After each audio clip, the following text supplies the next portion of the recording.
من أشهر الإعلاميين في تقديم البرامج الفنية في فترة الستينيات والسبعينيات، وشهرتها كانت في أنحاء الوطن العربي كله.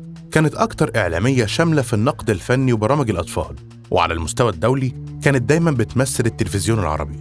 لما توفت في سنة 73 ودي كانت سنة الحرب، عطاها السادات وسام العمل من الدرجة الثانية، وده لأن النظام اعتبرها من شهداء الوطن، واتسمت وقتها شهيدة الوطن. قصتنا النهاردة مع شخصية كبيرة القيمة ولكن جواها روح طفلة، وده ساعدها تكون أشهر حد بيقدم برامج أطفال. قصتنا مع الإعلامية سلوى حجازي. وقبل ما نكمل حلقتنا النهاردة، ما تنسوش تشتركوا في قناتكم قناة حكاية وطن وتفعلوا زر الجرس، وكمان تابعونا على الفيسبوك والإنستجرام. ويلا بينا نبدأ حلقتنا. اتولدت سلوى حجازي في 1 يناير سنة 1933، وتربت في أسرة أرستقراطية. اتعلمت سلوى حجازي في مدرسة مشهورة جدا واسمها مدرسة الليسيه فرانسيه الفرنسية، وبعد ما خلصت المدرسة دخلت المعهد العالي للنقد الفني، وكانت من أشطر الطلاب الموجودين فيه، وفي السنة الأخيرة كانت من ضمن الأوائل على مستوى المعهد.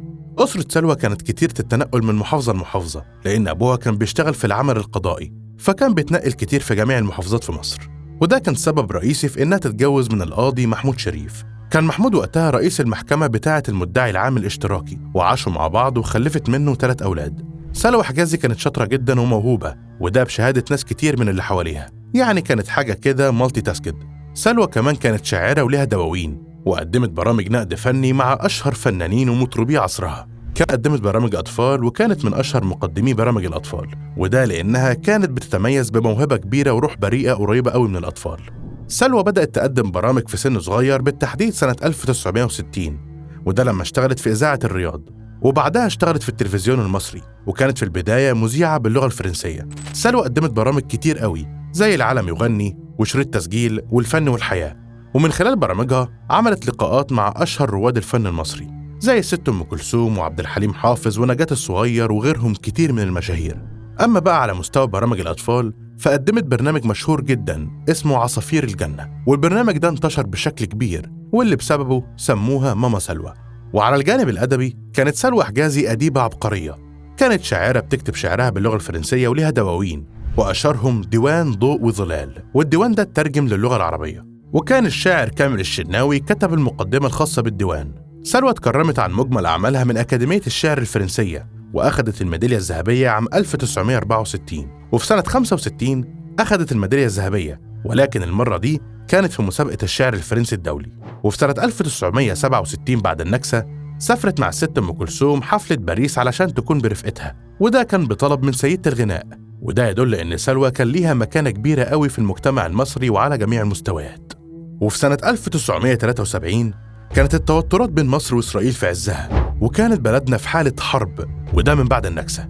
وفي إبريل 73 كانت سلوى حجازي مسافرة ليبيا في بعثة للتلفزيون العربي، وكانت البعثة راجعة يوم 21 إبريل، وفي يوم الرجوع بدأت رحلة الطيارة من مطار بنغازي لمطار القاهرة، وخلال رجوعهم اتعرضت الطيارة لعاصفة رملية، وده كان سبب إن الطيارة تغير مسارها وتدخل أجواء سيناء اللي كانت تحت الاحتلال في الوقت ده. وللأسف جيش الاحتلال استهدف الطيارة عن طريق صاروخ من الطيارة الحربية الفانتوم.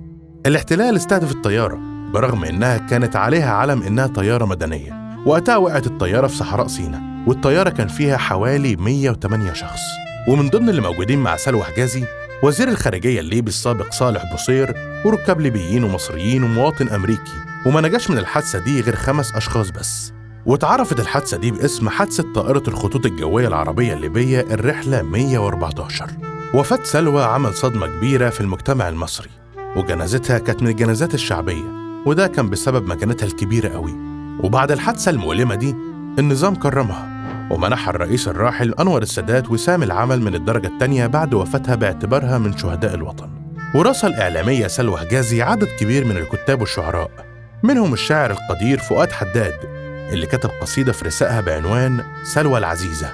وفي سنة 2003 في الذكرى 30 لوفاة سلوى حجازي رفعت أسرتها قضية على الكيان المحتل قدام القضاء الفرنسي، وده علشان ياخدوا تعويض عن قتل والدتها وعن الأزمة النفسية بعد وفاتها.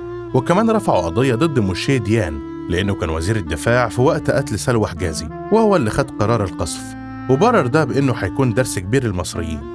وقال المؤرخ جمال بدوي إن المراجع الإسرائيلية اعترفت إن ضرب الطائرة كان بأمر من موشيه ديان وزير الدفاع الإسرائيلي شخصياً، وإنه مفكرش ولا تحلى بالشفقة أو الرحمة رغم إنه عارف إنها طيارة مدنية.